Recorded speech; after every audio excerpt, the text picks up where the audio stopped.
ইন্নাস সালাতা তানহা আনিল ফাহশাই ওয়াল মুনকার।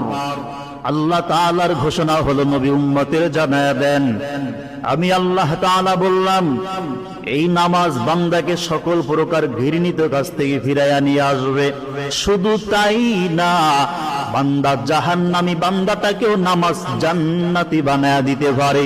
ও নবী উম্মতের বলে দেন, কোন মানুষ যদি দৈনিক 5 বেলার নামাজ নামক ঔষধটা 5 বার সেবন করতে পারে, ওই বান্দা নিজেকে যত বড় গুনাহের কাজে জড়াইয়া রাখুক না কেন, নিজেকে যত বড় গুনাহের কাজে শামিল রাখুক না কেন, নবী কোনো চিন্তা নাই, কোনো ভয় নাই, কোনো পেরেশানি নাই।